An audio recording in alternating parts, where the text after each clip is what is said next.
não sei se vocês se lembram, mas nós começamos ali 2 meses atrás, em junho, nós falamos sobre negar-se a si mesmo, né? Agora em julho a gente falou sobre tomar a cruz, né? E tá faltando uma coisinha aqui ainda que a gente não terminou, né? Marcos 9:34 diz assim, ó: se alguém quer vir após mim, negue-se a si mesmo, tome a sua cruz e siga-me. Então hoje eu gostaria de falar sobre o custo de seguir a Jesus, né? Para terminar essa subsérie de 3 palavras aí que a gente desenvolveu nos últimos 2, 3 meses. Amém? Então hoje eu quero falar um pouco que o fato de seguir a Jesus, ele implica em um custo. Ele exige algo de nós. Eu gostaria de falar sobre o que ele exige de nós. Quando a gente fala de custo, todo mundo aqui tem um entendimento do que é um custo? Do que é custo? O que significa custo? Basicamente, custo é tudo aquilo que nós precisamos gastar ou renunciar ou perder para, de forma consciente, a gente obter algo, né? Um exemplo aí, para você construir uma casa, você vai ter que levantar tudo aquilo que você vai precisar. E isso é o seu custo, é o custo que você vai ter. E veja, não é só a parte financeira ali do negócio, né? Quando você vai construir uma casa, você precisa dedicar tempo para ir acompanhar a obra, ou pelo menos pagar alguém para fazer isso, né? Mas caso você tenha ali uma receita meio apertada, você dificilmente vai investir em alguém para fazer o acompanhamento da obra para você. Você vai lá acompanhar o andamento da obra. Então você dedica não só a parte financeira, né? Mas também o seu tempo, o seu esforço, né? O seu tempo para planejar. Então tudo isso entra na questão do custo, não é só a parte do dinheiro, né? O custo ele envolve toda essa parte de acompanhamento, de planejamento da obra e tudo mais. Então o custo é isso, né? E hoje eu queria trazer a nossa reflexão, o que Jesus pede, qual é o custo que nós temos que desprender para segui-lo. Eu lembro um testemunho, né? Quando eu me converti, eu tinha ali meus 15, 16 anos mesmo, quando eu tive um verdadeiro encontro com Jesus, né? Eu fui criado na igreja, mas eu classifico ali que a minha conversão aconteceu nessa época ali, dos 15, 16 anos de idade. E eu lembro que eu realmente tive um encontro com Jesus ali, e eu passei a valorizar o meu tempo de intimidade com Ele nessa época. E eu lembro que quando eu ia para a escola, eu levava uma Bíblia bem pequenininha que eu tinha, desse tamanho assim. Ainda tem, acho que está lá em casa, né? E eu punha na mochila, e aí eu tinha 2 intervalos. No primeiro intervalo eu sempre pegava essa Bíblia e eu ia ali para a biblioteca. E eu passava ali os meus 15, 20 minutos de intervalo lendo, né? Meditando na palavra do Senhor e anotando aquilo que Deus falava comigo. Só que quando eu ia, primeiramente eu esperava todo mundo sair da sala. Aí eu ia lá, pegava a Bíblia, já era pequenininha, punha ela no bolso assim para ninguém ver o que eu estava fazendo, e ia lá na biblioteca e ficava numa mesa bem isolada, né, para ninguém perceber que eu estava lendo a Bíblia, porque senão depois eles podiam me caçoar de mim e tudo mais, né? E existe um custo, né, para você que quer seguir Jesus. Uma hora isso pode custar algo para você. Muitas vezes para mim o que eu não queria perder ali, que era o meu custo, era ser caçoado, né? A minha imagem ali, ser caçoado, sofrer bullying ali pelo meu fato de eu ter me convertido, né? De eu crer em Jesus. E se foi assim comigo, também é com todos nós, né? Se foi comigo, também é com todos nós. Quem aqui nunca teve vergonha de dizer que é cristão em algum momento da vida, né? Principalmente nesses primeiros momentos pós-conversão ali, né? Que você está entendendo como é que é as coisas e você não quer se expor, né? Então nós vivemos uma cultura de seguir sem compromisso. Estamos falando sobre seguir a Jesus. O que é o seguir para a gente hoje? O que é muito comum a gente falar, vou seguir esse cara aqui? Rede social, lá no Instagram, no Facebook, no YouTube. Gostei do conteúdo desse cara, vou seguir. Só que na verdade você não está assumindo nenhum compromisso com essa pessoa. Você está simplesmente bisbilhotando de curiosidade a vida dela ou o conteúdo que ela cria, que ela posta, né? Então a gente hoje vive numa cultura onde seguir não tem compromisso nenhum. Isso é fato, né? O seguir hoje ele tem um significado muito amplo, mais ainda do que naquela época de Jesus. E multidões seguiam a Jesus, certo? Multidões seguiam a Jesus, mas muitos também faziam por curiosidade, ou atrás de uma bênção, ou algo do tipo, sem compromisso nenhum, sem consciência nenhum de discipulado e do custo que isso tinha. Então seguir, né, quando nós falamos de seguir, essa palavra ela pode ter um significado muito amplo. Eu posso simplesmente seguir fisicamente. Vamos supor que a gente vai viajar, a gente vai em 2 carros, eu vou na frente, o outro carro vai me seguindo. Simplesmente está me seguindo fisicamente. Eu posso seguir uma pessoa só por ir atrás dela, sem nenhum compromisso com ela. Ou eu posso seguir ela realmente ali no sentido de, cara, eu quero ser igual a essa pessoa aqui. Então eu não vou seguir ela só fisicamente, eu vou seguir ela em tudo que ela faz, né? E Jesus ele nos convoca a sair dessa zona cinzenta, que é a multidão que não tem compromisso. Isso exige que nós calculemos qual é o custo que ele está pedindo. A diferença de quem segue simplesmente fisicamente e quem segue buscando ser um discípulo é a questão de calcular o custo e pôr isso em prática. Essa é a grande diferença. Então Jesus nos chama, né, para que nós possamos segui-lo da forma que ele quer e não da forma que nós queremos.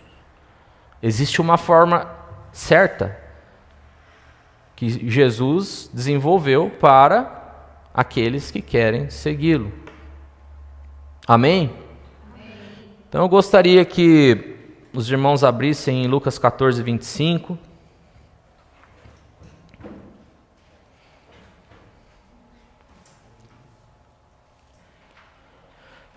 Lucas 14, 25, eu esqueci minha água, acho que é ali em cima, perto da mesa de som. Eu vou pedir para alguém pegar para mim.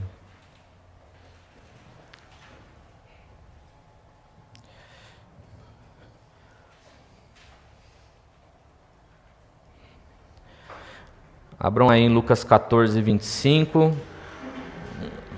Hoje nós só vamos focar... Obrigado, Pai. Hoje nós só vamos focar nesse trecho, do versículo 25 ao verso 35. Não vamos entrar em mais outra passagem que vamos ler juntos. Mas eu quero que nós mantenhamos o nosso foco nesse trecho aqui. Então Lucas 14, 25 diz assim: Grandes multidões acompanhavam Jesus, e ele, voltando-se, lhe disse: Se alguém vem a mim e não me ama mais do que ama o seu pai, a sua mãe, a sua mulher, os seus filhos, os seus irmãos, as suas irmãs e até a sua própria vida, não pode ser meu discípulo. E quem não tomar a sua cruz e vier após mim, não pode ser meu discípulo.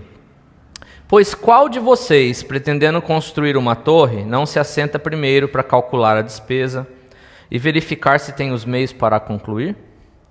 Para não acontecer que, tendo lançado os alicerces e não podendo terminar a construção, todos os que a virem zombem dele, dizendo: Este homem começou a construir e não pôde acabar.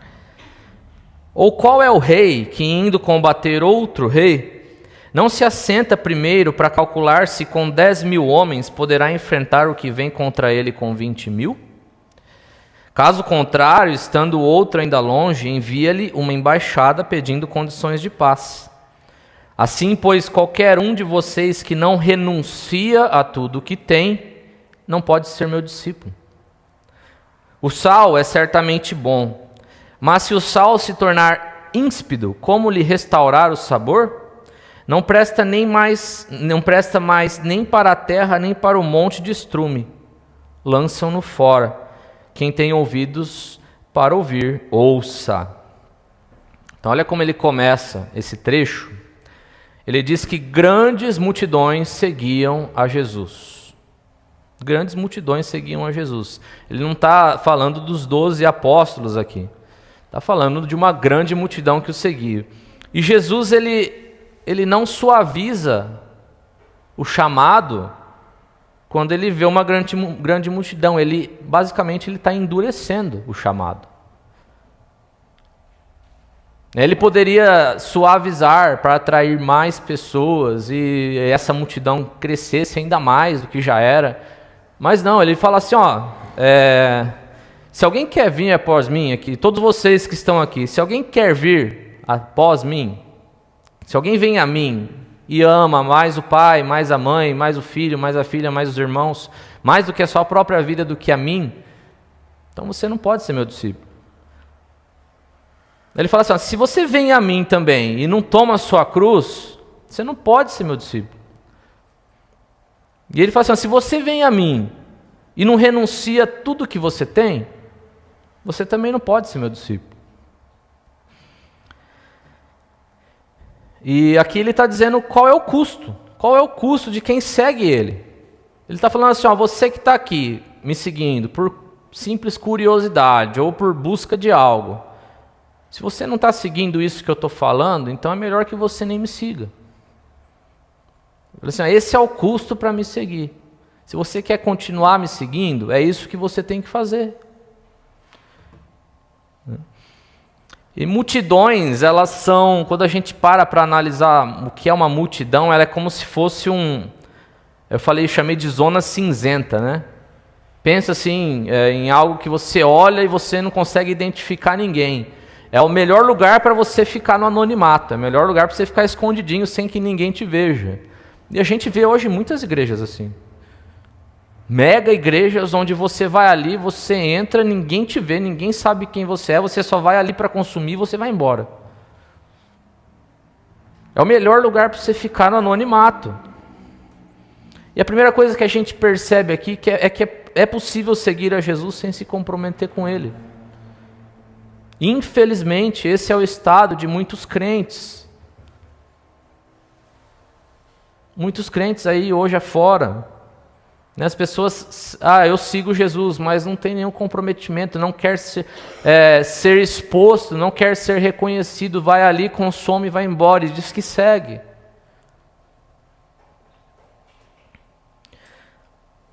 Mas o seguir do modo de Jesus implica em se tornar discípulo. Veja, ele está falando aqui, grandes multidões o seguiam. Mas se você não faz isso que ele pediu, você não pode ser meu discípulo. Para Jesus, o seguir implica em se tornar discípulo. Esse daqui é o custo para você me seguir. E quando você faz isso, você se torna o meu discípulo. E é importante a gente esclarecer alguns termos aqui, né? Quando Jesus ele usa discípulo, ele está usando mais uma vez um termo que todo mundo conhece. Todo mundo daquela época conhecia. O discípulo ele não tem a ver com a Bíblia, a princípio aqui. Naquela época lá, os judeus eles estavam passando por um momento helenístico, onde a cultura grega havia invadido toda aquela região. Ali em 300, 400 anos antes de Cristo, que é aquele período entre o Antigo Testamento e o Novo Testamento, um império grego, macedônico, se levantou. Através de quem? Através do grande conquistador Alexandre o Grande. Foi bem justamente nesse período intertestamentário. E ali a Grécia ela controlou boa parte da região. Depois, lógico, Isso aconteceu pelo Império Romano. O Império Romano toma tudo aquilo ali. Isso já na época de Jesus. Mas antes foi o Império Grego que tomou conta daquele lugar. E ali eles implantaram uma cultura helenística do grego, da onde as filosofias eram muito colocadas a estudo e tudo mais. E ali existiam muitos filósofos famosos. E esses filósofos famosos, eles tinham discípulos. Homens que os seguiam para aprender com eles e se tornar parecidos com eles. E tanto que essa cultura grega, ela é expandida e ela afeta ali a região da Judéia, onde os israelitas, os judeus moravam, e eles são influenciados por aquilo. Tanto que, nesse período de 400 anos, é que a Bíblia ela é traduzida pela primeira vez do hebraico-aramaico para o grego. Essa tradução é chamada de como? Como que vocês sabem o nome aí? Da primeira tradução da Bíblia? Septuaginta. Tá? Esse é o nome da primeira tradução, da primeira vez que o Antigo Testamento é traduzido. Sai da língua original, aramaico e hebraico, e vai para o grego. Tá? E o grego se torna a língua oficial, como é o inglês hoje no mundo. Ele se torna a língua oficial daquela região. Tanto que praticamente todos os livros do Novo Testamento foram escritos em grego, e não mais em hebraico. Então, discípulo era um termo ali que para eles era comum. É igual a redenção, lá da última vez que eu preguei 2 semanas atrás. Para eles era algo muito simples. Era algo que não precisava de explicação. E aqui o discípulo ele tem essa mesma conotação, esse mesmo sentido. E Jesus ele vem, se você quer ser meu discípulo, você tem que fazer isso, isso e isso. Obrigatoriamente você tem que fazer isso, isso e isso. Então ele usa um termo que todo mundo já conhecia. E qual era a marca de um discípulo? Era andar com aquela pessoa, aprender com ela e se tornar parecido com ela. Discipular é isso. Através da contemplação, você se torna aquilo que você está contemplando. Através da vida compartilhada, você se torna parecido com aquele que você está vivendo junto. Isso é discipulado. E aí acontece que isso se torna tão popular entre os cristãos que depois é expandido ali nos próximos 2, 3 séculos, quando se falava de discípulo. Usava-se o termo discípulo, se pensava em Jesus. De tão difundido que isso foi no meio da igreja e no meio ali do povo daquela região. E discipulado, então, a gente pode entender discipulado através de 2 visões. A primeira é seguir ou imitar a Cristo, isso de forma individual. Então, seguir no sentido de imitar. Tá? Você se torna discípulo quando você o segue no sentido de imitá-lo, tudo o que ele faz. Não só seguir fisicamente, qual a gente deu o exemplo aqui das multidões que o seguiam fisicamente. Onde ele ia, elas iam atrás porque estavam curiosas ou queriam alguma bênção. Mas o seguir aqui nesse sentido é seguir de imitar. Então esse é o primeiro significado de discipulado. O segundo é ajudar outras pessoas a segui-lo. Isso também é discipulado. Então a gente pode carregar esses 2 conceitos de discipulado aqui. E o que Jesus está fazendo nessa passagem que a gente leu? Ele está ressaltando para que todos que estejam ali entendam, tenham consciência do custo que é para seguir ele. A curiosidade ali pode iniciar um interesse, mas não faz discípulos. Sem que a gente conheça as demandas, ninguém vai conseguir avaliar o custo corretamente. Então Jesus ele exorta a multidão, não os 12 discípulos ali. Ele exorta a multidão que estava com ele. Ele está dizendo para qualquer um que está aqui comigo, isso é o que eu peço, é isso que eu espero de você. E se for para me seguir sem fazer isso, não vale a pena.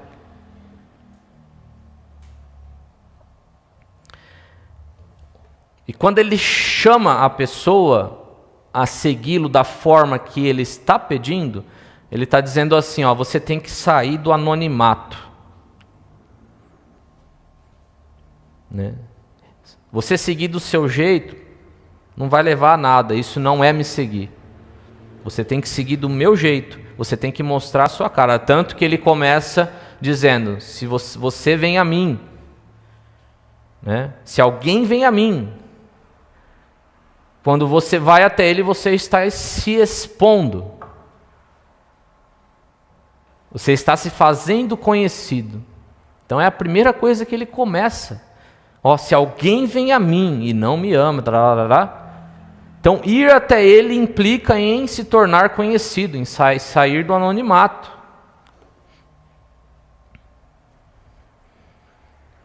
Então a igreja verdadeira de Cristo, e amanhã a aula do Fundamentos é sobre a igreja, e aí vocês vão ter totalmente um pano de fundo sobre isso aqui, né?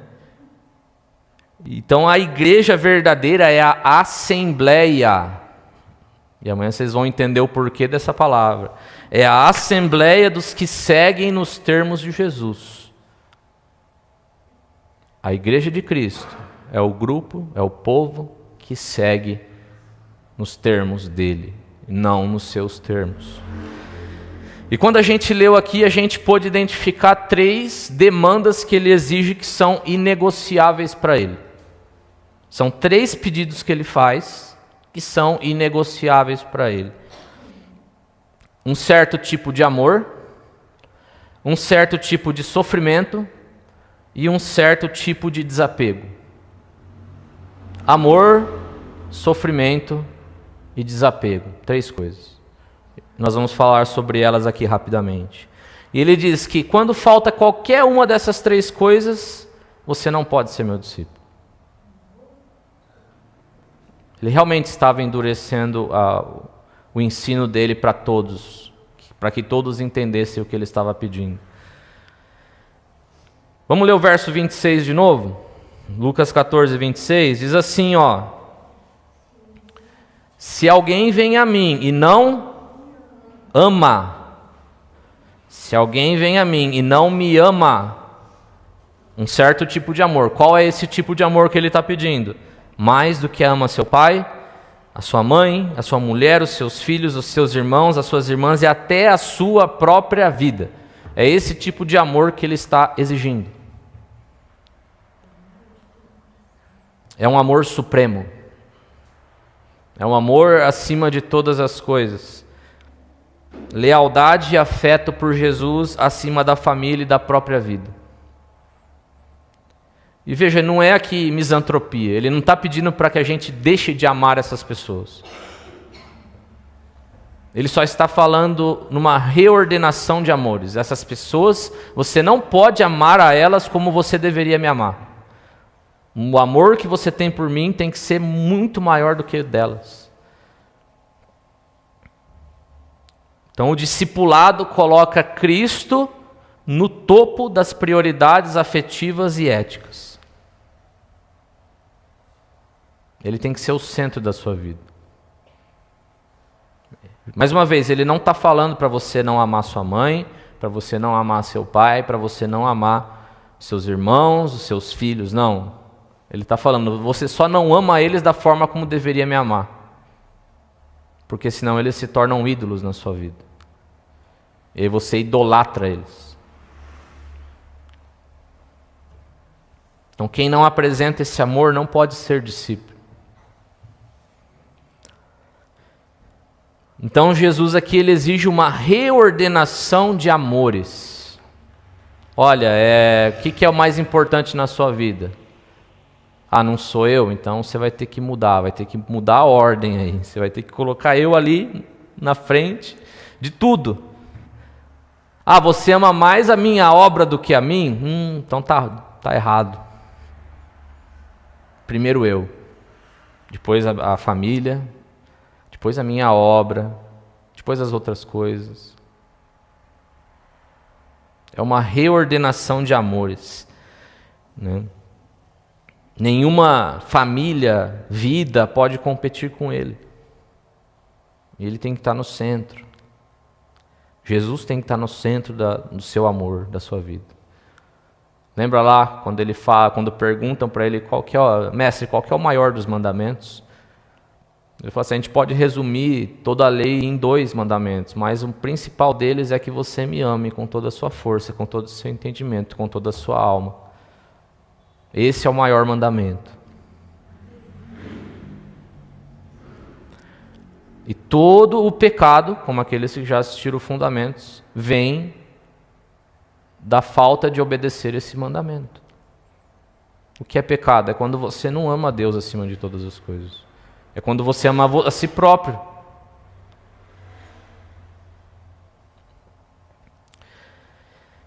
Alguns exemplos bíblicos, né, de pessoas que dispuseram esse amor a Deus, né? Nós temos Abraão ali no episódio com seu filho Isaque, né? Que Deus pede Isaque em sacrifício e em nenhum momento ele hesita. Deus estava acima em nível de amor do que Isaque.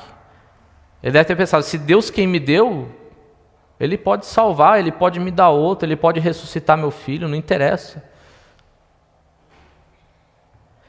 Outro exemplo, Pedro, André, Tiago e João, quando eles estão pescando ali em Marcos 1, né, Jesus os chama e ele abre mão de todas as coisas ali, deixam as redes, os barcos, deixam até o pai deles lá, o Zebedeu que estava lá também, né, o pai ali de Tiago e João, e eles vão, né.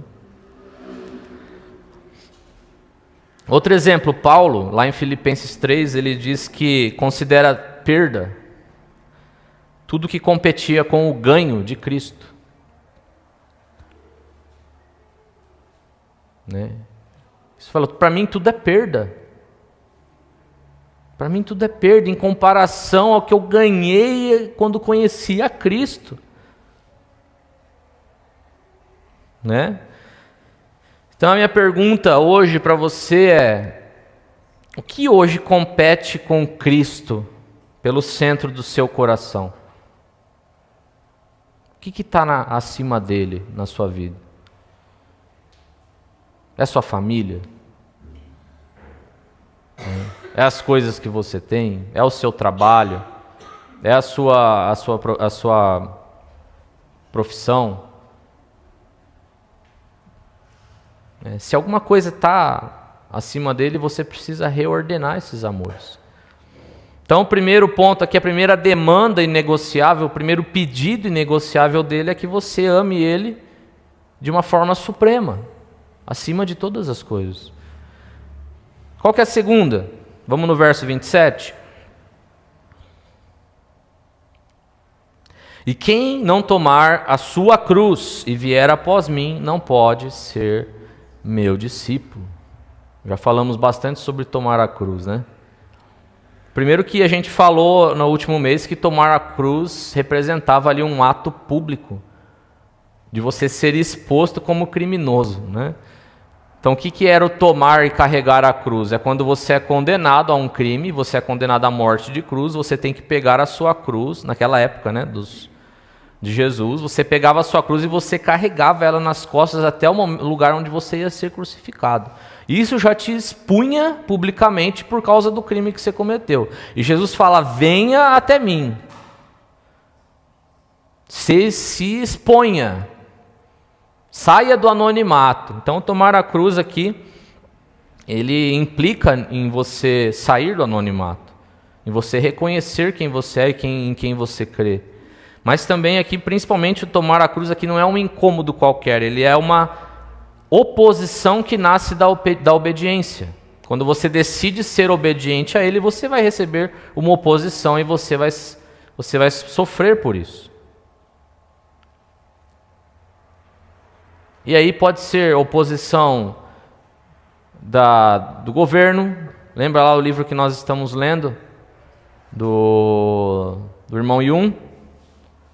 Né? Ele sofreu oposição, por quê? Porque ele reconhecia o senhorio de Cristo na vida dele, a religião, e naquela época a China abolia a religião cristã.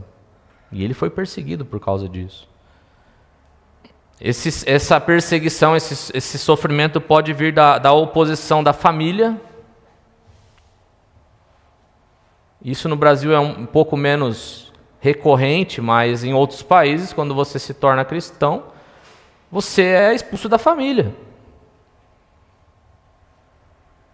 Tem aquele livro do irmão Mehdi, que ele é marroquino e ele se converte, toda a família dele era da religião islâmica e quando ele se converte, ele é expulso. O governo expulsa ele do Marrocos, porque ele se tornou cristão. Quando você se converte, quando você reconhece Cristo como seu Senhor, você recebe oposição de diversas frentes. Humilhação, perda de aprovação, choque com outros sistemas religiosos, até com familiares. Isso acontece no Brasil também. Às vezes você vem de uma família, de uma outra religião que não aceita que você se torne cristão, evangélico. E esse sofrimento, então, é uma consequência de seguir publicamente a Jesus. Ele estava falando para as multidões, você quer ser meu discípulo? Você está aí no meio da multidão, escondidinho. Mas se você quer seguir a mim mesmo, você tem que sair desse meio, vir até mim e caminhar comigo na rua, para que todo mundo veja, para que os líderes religiosos vejam, para que os romanos vejam que você caminha comigo. É você estar disposto a se sacrificar junto comigo. E sem esse sofrimento também não é possível ser discípulo dele. O chamado ao discipulado de Jesus exige, além de um amor, um sofrimento.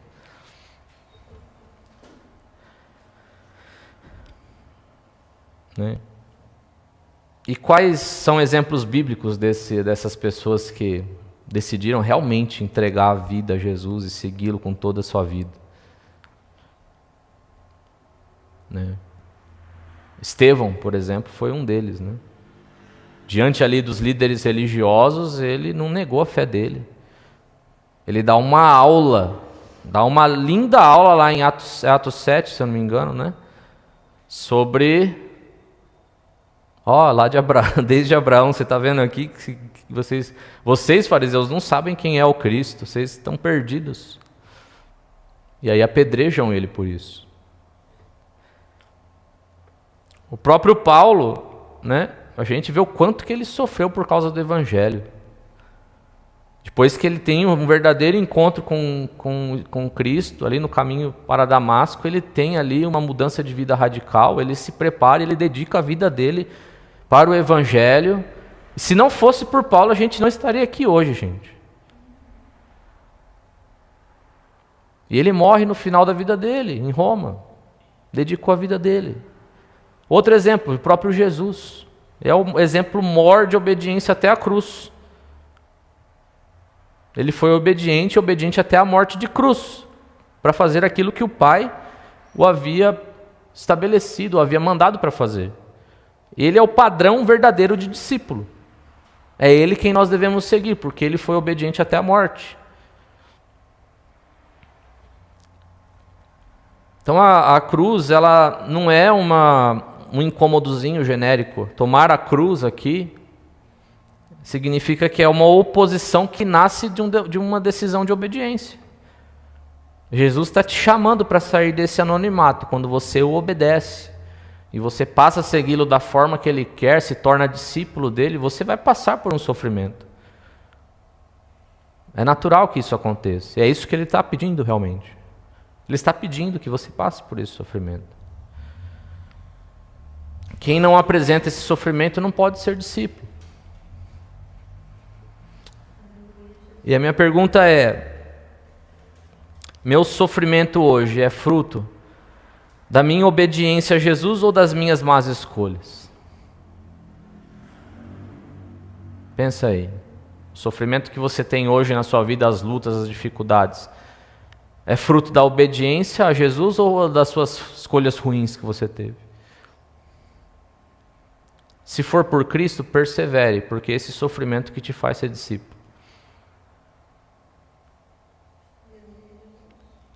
Então esse foi o segundo ponto. Então, das 3 demandas inegociáveis, qual foi a primeira?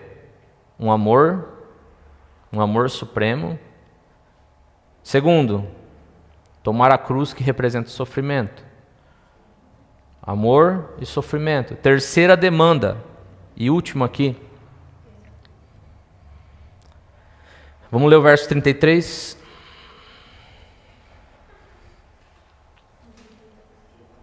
Abram aí no verso 33.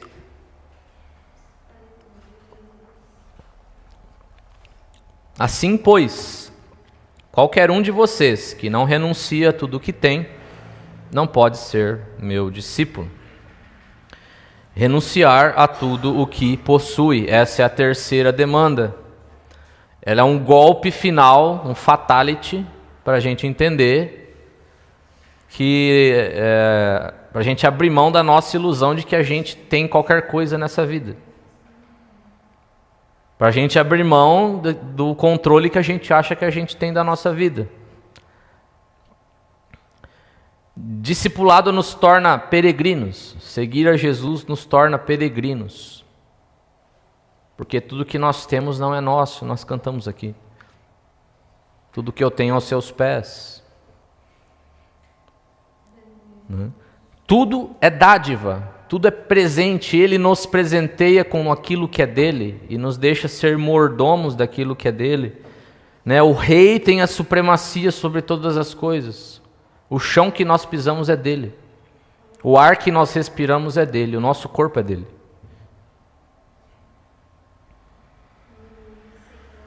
Então nós precisamos ter esse desapego de que nada é nosso. Nem nossos filhos são nossos. Nem o nosso salário é nosso. Se nós temos um bom salário hoje é porque Ele permitiu que nós tivéssemos. E porque Ele quer colocar algo na nossa mão para investir no reino dEle. Então, sem esse desapego às coisas materiais e à nossa própria vida, a gente não pode ser discípulo. Não é só, gente, não é só uma das... eu tenho que escolher uma das 3, se eu fizer uma das 3, eu vou ser discípulo. Não, é as 3. Não é excludente, é includente aqui. Nós estamos incluindo as 3 causas e se tem que obedecer às 3. Só se as 3 forem atendidas, você pode ser discípulo. Então essa terceira demanda é um golpe fatal na nossa ideia de que nós possuímos alguma coisa. Discipulado nos tira da cultura egocêntrica que nós temos para a cultura cristocêntrica de Jesus. Ele é o centro de todas as coisas.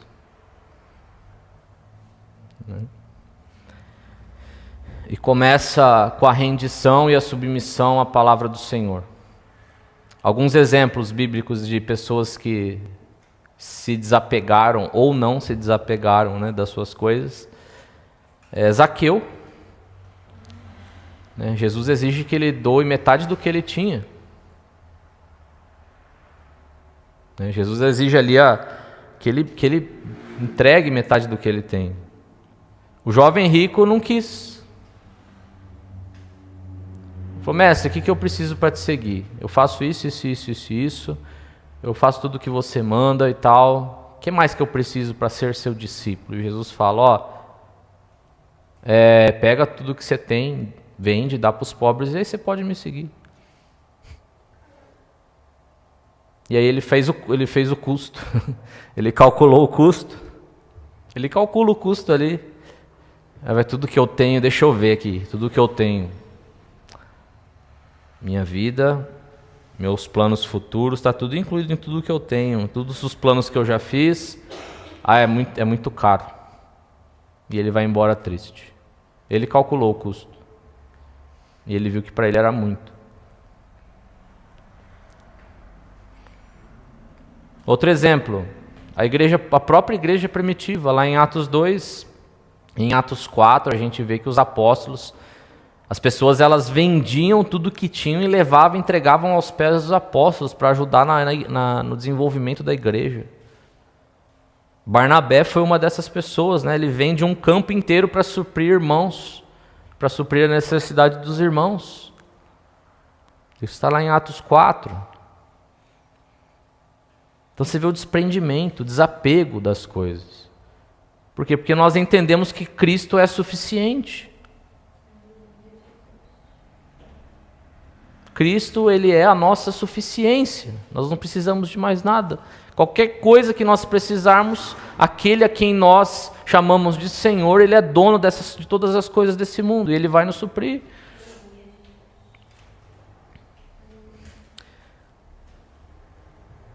E a minha pergunta é, o que você precisa renunciar, né, nesses próximos dias? São bens, são hábitos, é agenda que te atrapalha de ter um relacionamento melhor com o Senhor. Muitas pessoas não têm tempo.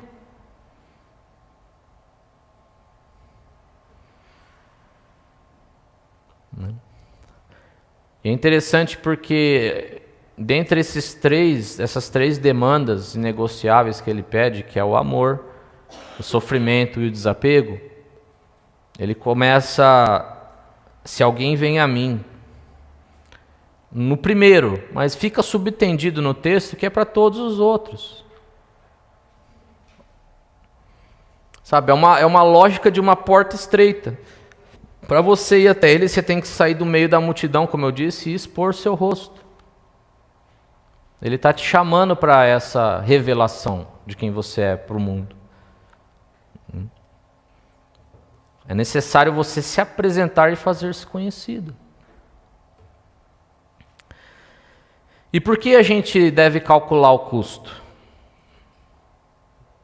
Para a gente entender, né, que discernir o que seguir Jesus implica em perdas reais. Você vai ter que abrir mão de algo. Seguir Jesus implica que você vai perder algo. Só que você vai ter ganhos incomparáveis.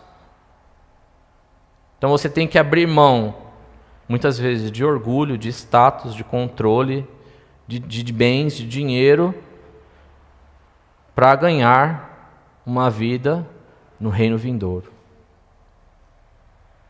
O ganho que você vai ter é incomparável em relação ao que você vai ter que abrir mão. Ele usa duas parábolas para isso, é interessante, né? Lá no verso 28, Lucas 14, 28, ele começa com a parábola do construtor. Ele diz assim, ó, vamos abrir aqui, verso 28. Pois qual de vocês, pretendendo construir uma torre, não se assenta primeiro para calcular a despesa e verificar se tem os meios para concluir? Para não acontecer que, tendo lançado os alicerces e não podendo terminar a construção, todos os que a virem zombem dele, dizendo, este homem começou a construir e não pôde acabar. Do que nós estamos falando aqui? Qual que é a consequência dele construir e não terminar? Para que outras pessoas não vejam e zombem dele.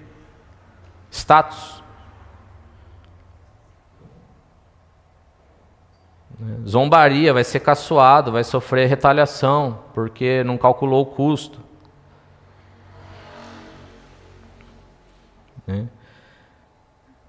Entusiasmo sem cálculo vira obra inacabada. E aí a pessoa ela é exposta ao ridículo, porque ela não planejou. Ela começa um discipulado sem refletir acerca dele.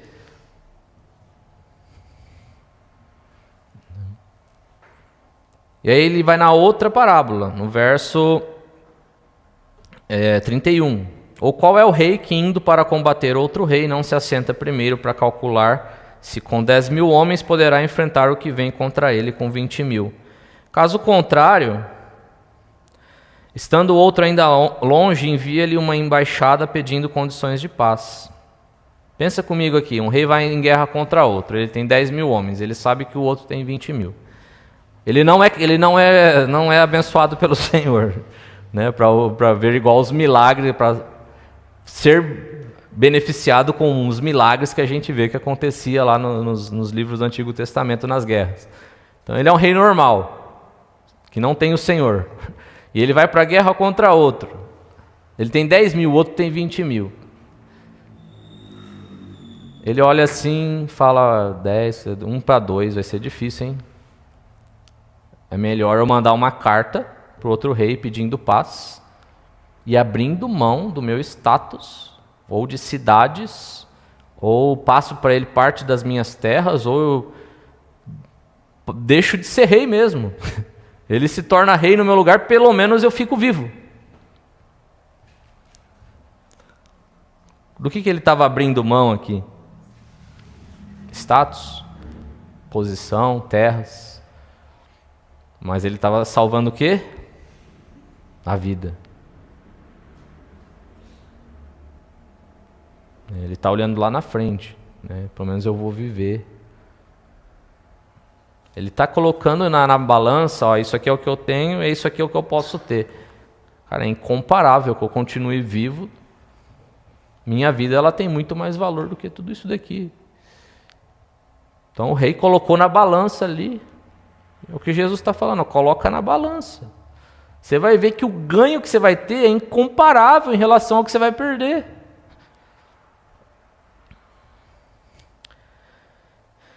Né? E aí no verso 34 ele fala sobre o sal, né? Ele diz assim, ele termina esse bloco de versos assim, ó. O sal é certamente bom, mas se o sal se torna insípido, como lhe restaurar o sabor?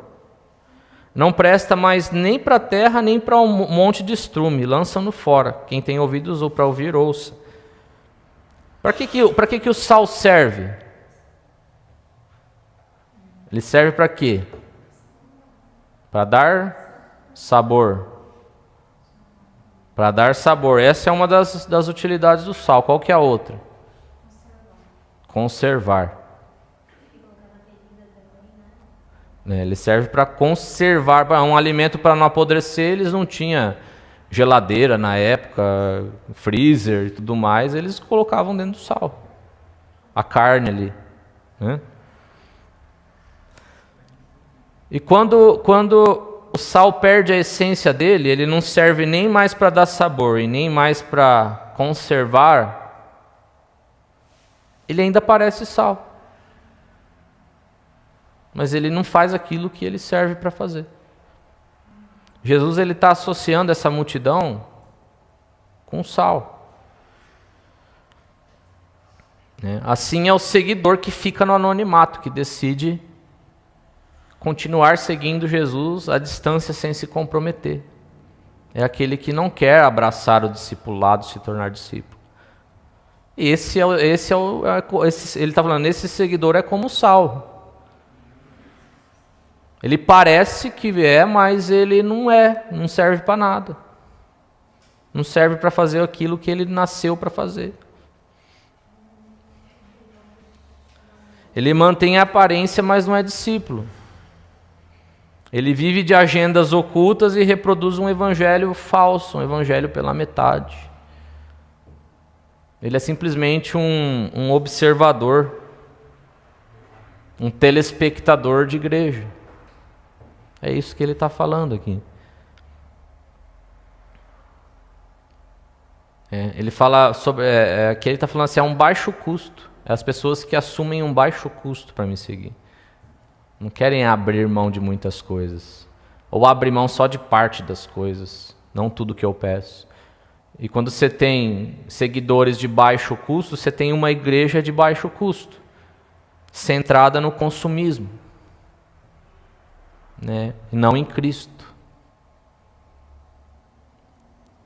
E o propósito da igreja, eu já falei diversas vezes. Não é um lugar onde nós vamos para consumir algo. É um lugar onde nós vamos para entregar. Para sermos sal. Qual é a conclusão que a gente chega aqui? Quem não ama a Cristo acima de tudo, Quem não abraça a cruz de obedecer a Cristo e não se desapega do que o prende, jamais pode ser discípulo de Jesus. Jesus, ele não busca números. A gente pôde ver isso daqui. Uma multidão estava seguindo ele. Ele endurece o discurso dele e muitos vão embora. Ele busca gente que, consciente daquilo que vai perder, se rende ao senhorio dele e segue ele nos termos dele, se tornando discípulo. É isso que ele quer nos ensinar através dessa passagem. Quem não ama, quem não abraça a cruz e quem não se desapega daquilo que tem, por amor a mim, não pode ser meu discípulo.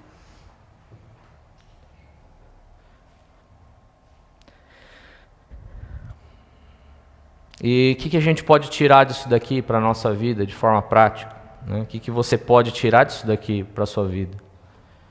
Né? Identifique na sua vida um contexto onde você segue Jesus à distância. Como assim, Felipe? De repente tem lugares onde você costuma frequentar que ninguém sabe que você é evangélico, cristão evangélico. E você tem vergonha de se expor ali. Você está no anonimato ali. Então identifique esses lugares, né, e dê um passo público em direção à identificação com Cristo. Né? Se possível, faça isso essa semana. As pessoas precisam ver Cristo em você. E de repente, dessa forma, elas também sejam salvas. Também venham a conhecer esse Cristo. Esse é o chamado que nós temos de ser luz e refletir a glória do Senhor, onde quer que nós estejamos. Segunda prática, a aplicação prática que a gente pode tirar: reordene os seus amores. O que hoje, a pergunta que eu fiz para vocês, o que hoje compete na sua vida pelo centro do seu coração, pelo centro do seu amor? É família? É os seus planos de vida? É o seu status? É o seu dinheiro? São os seus bens? É a sua segurança? Submeta em oração cada um desses rivais a Jesus. Para os casados, coloca Cristo no centro da sua casa. Não são os seus planos. Não é ali a ideia de você comprar uma casa. Não, Cristo é o centro. Tudo que você for decidir, seja acerca de finanças, acerca de criação dos filhos, faça isso de acordo com a vontade do Senhor. Procure entender o que a Bíblia quer te revelar acerca disso. Tenha intimidade com o Senhor para ouvir a voz dele, os casais. Orem juntos. Tenham um tempo de oração juntos. É importante que todos tenham um tempo de oração de forma individual, mas juntos vocês têm que orar também. Quando houver conflito de lealdade, eu digo assim, conflito na família, escolha sempre obedecer a Cristo com mansidão, seja manso. Tem pessoas aqui que o cônjuge ainda não é convertido. Pessoas do ON também, que o cônjuge não é convertido. Se submeta, mas não se afaste de Cristo. Continue orando por ele, por ela, que eles vão se converter uma hora. Dê testemunho, você é um testemunho de Cristo na sua casa. Solteiros, não começa um relacionamento, não inicia um relacionamento que vai te afastar da igreja e de Cristo, de Jesus. Prioriza sempre o propósito do reino e não status, salário, posições, títulos. Eu vejo muitos cristãos solteiros que vivem na base da carreira. Não se casaram justamente porque está dedicando a vida à carreira. E está ali buscando título. Está tentando se rebaixar, porque saindo do título de filho de Deus para doutor, mestre. O maior título que você vai ter é filho de Deus. Filho do Rei dos Reis, herdeiro, co-herdeiro com Jesus Cristo. E a pessoa fica buscando os outros títulos. Títulos do homem. Até dentro da igreja, a incessante busca para se tornar pastor. Isso acontece muito dentro da igreja, gente. A gente já viu isso muito acontecer. É para aqueles que estão à frente, liderando, né? Fale sempre a verdade em amor, ao invés de preferir não desagradar as pessoas. Porque quando você decide não desagradar as pessoas, você trai o evangelho. Falar a verdade em amor, sempre, para que haja transformação nas vidas. Não molde a sua pregação de acordo com a opinião da multidão. Lidere para que o senhorio de Jesus seja a verdade, não a aceitação das pessoas. Os adolescentes aí, ó, os pré-adolescentes aí, ó, né, o que vocês podem fazer para reordenar seus amores? Para reordenar seus amores, né? Os amiguinhos da escola sabem que vocês são cristãos? Hein? Os amiguinhos sabem?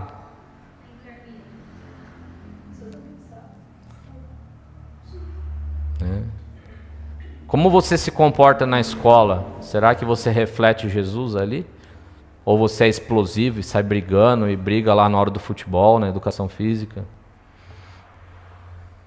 Né? Estabeleça aí, as crianças, estabeleçam limites aí para o uso do eletrônico, porque isso te tira muitas vezes do propósito de Deus, te leva para caminhos errados. Se isso te enfurece, te deixa nervoso, para quê? Então reordene seus amores. Dei práticas para todas as categorias presentes aqui, né? Então, primeiro, saia do anonimato, reordene seus amores. Terceiro, abrace a sua cruz no cotidiano da sua vida.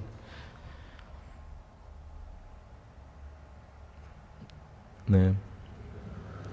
Muitos aí, pessoas que trabalham, às vezes são chamadas para fazer algo errado ali no trabalho, em detrimento da empresa. Ali, para que não prejudique a empresa, para que a empresa não se prejudique, eles pedem muitas vezes para a gente mentir. Vale a pena mentir para ajudar a empresa e entristecer o Espírito Santo? Pessoal que é casado, perdoe de verdade, abra mão do seu orgulho. A maioria das brigas de casais é por causa do orgulho não tratado, gente. A pessoa não quer abrir mão do seu orgulho e ceder. Vai gerar sofrimento? Vai, mas abra mão do seu orgulho. Seja manso e humilde como foi Jesus. Líderes, suportem as críticas e rejeições quando você tiver que aplicar uma disciplina. Isso vai acontecer. Quando nós tivermos que aplicar uma disciplina, muitas pessoas vão criticar. Mas a gente não está fazendo pelas pessoas. Nós estamos fazendo para Jesus. As pessoas que nos auxiliam aí nos trabalhos, sirva de forma silenciosa, né? Sem autopromoção. Não espere receber algo em troca. Se submeta, esteja disposto a aceitar perdas por fidelidade ao Senhor. Adolescentes, aí crianças, pré-adolescentes, adolescentes, sei lá como categorizar vocês ultimamente. Diga não às colas nas provas. Não passa cola para os outros. Sofra. Não usa app, não usa celular para buscar as coisas. Sofra com a nota ruim, porque você mereceu, porque você não estudou. Se você estudar, você vai ter uma nota boa e vai ser abençoado pelo Senhor. E Ele às vezes até vai te lembrar daquilo que você estudou na hora da prova, se você orar ali. Faça o bem, crianças, façam o bem a quem zomba de vocês. Não tenha o sentimento de vingança. É isso que Jesus nos ensina. Se tem alguém que pega no pé de vocês, vai lá um dia, compra um bombom e dá para essa pessoa. Uma bala, as meninas lá que zombam de vocês. Né? Essa é a cruz na prática. É você abraçar a cruz, o sofrimento, é o que Jesus ensina. Então abrace a cruz no seu cotidiano ali. O que para você é um sofrimento? Abraça esse sofrimento. Haja como Jesus agia. Pratique o desapego intencional. Né? Pensa aí na sua agenda, o que prende seu coração? Ou não precisa nem ser na sua agenda, qual um bem que você tenha que prende ali o seu coração. Exercite a generosidade ao doar isso. Às vezes tem algo ali na sua vida que é algo que te faz pecar e te prende. E talvez para uma outra pessoa seja um objeto de bênção. Para você está sendo uma maldição, mas de repente para outra pessoa ela vai fazer um bom uso disso, vai ser muito útil. Para os casados aí, conversem-se entre vocês, para vocês ajustarem as finanças e determinem uma missão de generosidade, um padrão de generosidade. Né? Além do dízimo e das ofertas, procure abençoar, vamos conversar, vamos investir juntos num trabalho missionário, vamos investir juntos numa instituição que precisa, que depende de algo. Né? Defina junto com o seu cônjuge como vai funcionar isso. Seja intencional na simplicidade. Lembra que a gente falou sobre a disciplina da simplicidade? Não acumule dívidas, não compre aquilo que você não precisa. Né? Menos dívidas, menos acúmulo, mais tempo para o reino. Seja simples. E renúncia não é só do dinheiro, gente. A renúncia é agenda, é status, é controle. Às vezes o que nos prende é o controle extremo que a gente quer ter sobre as coisas. Isso é uma falta de reconhecimento do senhorio de Jesus nas nossas vidas. A gente acha que pela força do nosso próprio braço a gente vai conseguir resolver todas as coisas, e não é.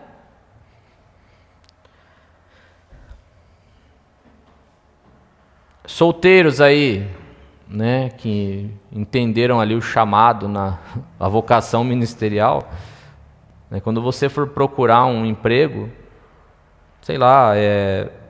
não seja só por salário, seja por objetivo. Por que Deus me quer naquele lugar? Deixa eu renunciar, de repente, o meu sonho de carreira para fazer a obra de Deus naquele lugar. Líderes, né? Nosso propósito como igreja é formar uma igreja que usa os recursos como meio da missão, não como medida de sucesso. A gente não quer mostrar o sucesso daquilo que nós temos. Não, a gente quer fazer a obra, o reino, caminhar, avançar cada vez mais. Adolescentes, o que vocês podem desapegar aí? Tenham limites em jogos. Não precisa que o pai vá limitar o uso de vocês de celular, de tablet, de eletrônico, de TV. Não precisa. Você sabe que isso domina vocês, então definam vocês limites que vão fazer você ter um desapego dessas coisas. Que vocês não vão ser mais escravos dessas coisas. Use os recursos que vocês têm, mesada, o tempo que vocês têm para abençoar a família. Ajuda na casa, faça a limpeza do seu quarto. Ajude sua mãe a limpar, a lavar a louça, a limpar o chão.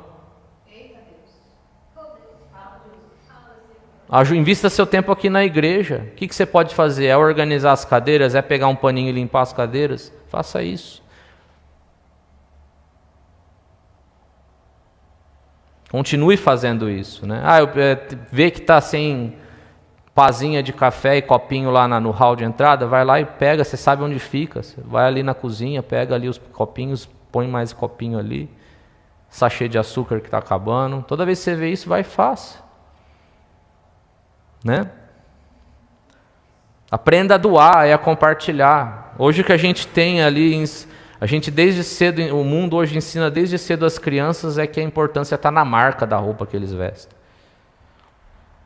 Não seja apegado a essas coisas, jovens, adolescentes, pré-adolescentes. Aprenda a ser generoso na sua escola. Se tem um amigo ali que não levou lanche, divide com ele.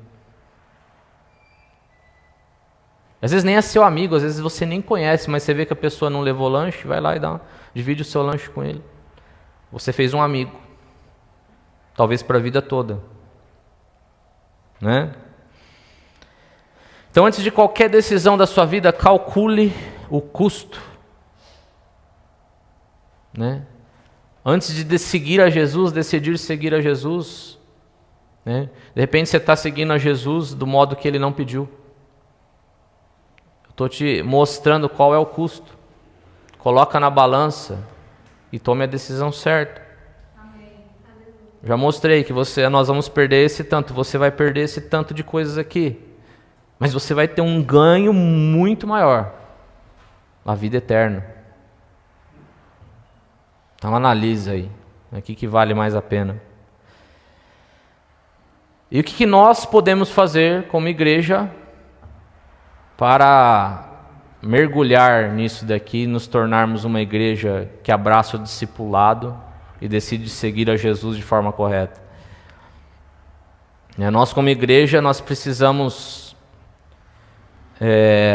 priorizar os nossos relacionamentos, de forma que nós imitemos a Cristo. Nós temos que dar exemplo, gente. A gente vê às vezes tanta picuinha, tanta discussão boba, que gera atrito entre os irmãos, que você não está refletindo a Cristo. Está refletindo a sua carne. Eu queria que a gente tivesse, aí a primeira vez que eu vou fazer isso aqui hoje, e estendendo para o pessoal do ON também, que nós tivéssemos práticas comunitárias nas próximas 4 semanas acerca disso aqui. Como assim, Felipe? Primeira semana, eu quero que a gente saia do anonimato. Então você vai ter essa semana inteira para compartilhar, seja no grupo da igreja, principalmente no grupo da igreja. Manda lá, hoje eu falei de Jesus no meu trabalho pela primeira vez na minha vida. Um lugar que eu nunca me expus, que eu nunca disse que eu era cristã, mas eu tive essa atitude aqui que eu pude mostrar que eu amo a Jesus. Então na primeira semana você vai ver, você vai fazer um ato público de obediência a Jesus. O Ricardo é Uber.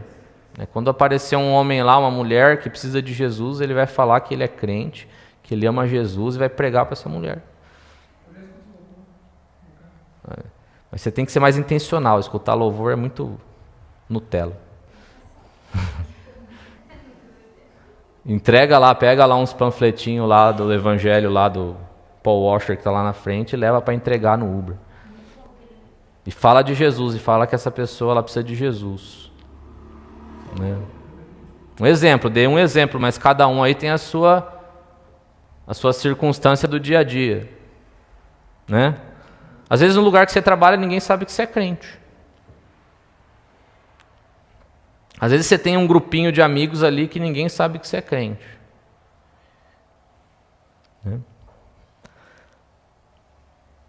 E às vezes dando um testemunho aqui, eu tenho um grupo que às vezes eu jogo futebol no videogame com eles, né? Isso já muito, muito tempo atrás, acho que faz uns 12 anos que eu conheço esse pessoal, esse grupo. E eles sabem que eu sou crente, né? E quando a gente joga, eles até evitam falar muito palavrão, assim, porque eles sabem que eu não gosto, sabe? E é bem legal o nosso relacionamento, mas eles sabem que eu sou crente, que eu falo de Jesus e tudo mais, né? Então a gente tem que ser abertos. Não podemos ter vergonha. Então nessa primeira semana desse mês, até domingo que vem, você vai ter a oportunidade de se expor publicamente e assumir, né, você como cristão e falar de Jesus para uma pessoa. Segunda semana, né, nós vamos servir no nosso cotidiano, a cruz no cotidiano. A gente vai servir fora do nosso ambiente de igreja. A gente vai ter uma ação de misericórdia fora do nosso ambiente de igreja. Às vezes, no lugar que você mora ali, tem um mendigo que fica ali na calçada. Você vai servir aquele homem. Vai levar comida para ele. Se ele estiver precisando de roupa, você vai doar uma roupa para ele. Qualquer ato de misericórdia fora do ambiente de igreja. Né? Qualquer ato de misericórdia aí. Você vai fazer um ato de misericórdia. Na segunda semana. A gente, conforme for chegando nas semanas, a gente vai colocar lá nos grupos qual é a atividade da semana, para você seguir. Terceira semana, a gente vai se desapegar de algo. Olha, esse daqui vai ser o desafio mais difícil. A pergunta que eu fiz, o que te prende de estar mais próximo de Jesus? O que te escraviza? É o dinheiro? Então você vai fazer uma oferta especial. Não é o dinheiro, é o tempo? Então você vai ofertar seu tempo de forma especial, né? Não precisa nem ser na igreja. Eu quero ofertar, eu quero assumir um compromisso de começar a ofertar num trabalho missionário. Faça isso. Amém. É o dinheiro que te prende? É os seus bens que te prendem? Você tem algo que é seu que te prende? Vai e doa. Não seja apegado a essas coisas. Isso na terceira semana. Você vai realizar um ato de desapego. Isso pode ser uma oferta, pode ser oferecendo o seu tempo, né, fazendo algo que você não gosta de fazer. E na última semana, na quarta semana, que vai ser a semana do nosso jejum, tá? Nós vamos jejuar, né? Mas nessa semana do jejum o nosso foco de oração vai ser por colocar Cristo no centro de todas as coisas da nossa vida. Nós vamos estar orando por uma reordenação de amores. Já perguntei, o que é aquilo que toma o lugar de Cristo no seu coração? Nós vamos estar entregando isso em oração para Ele nessa semana do jejum. E aí a gente termina a semana com o nosso jejum com chave de ouro, nesse sentido. Lembra que eu falei que o jejum ele não caminha sem a oração? Então nessa semana a gente vai estar orando por isso, por uma reordenação de amores. Amém? Amém. Glória a Deus. Então se nós somos o povo da cruz, nós temos que seguir Jesus do jeito que Ele exige.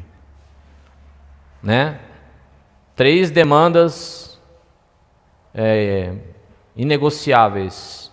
Amar do jeito que Ele pede, tomar a nossa cruz, abraçar o sofrimento que vem de segui-lo, e não sermos pessoas apegadas às coisas. Ele pede tudo o que nós temos. Ele pede que nós entreguemos tudo o que nós temos e somos. E que nós possamos verdadeiramente, como povo da cruz, abraçar o discipulado e seguir a Jesus do jeito que Ele pede, do jeito que Ele exige. Amém?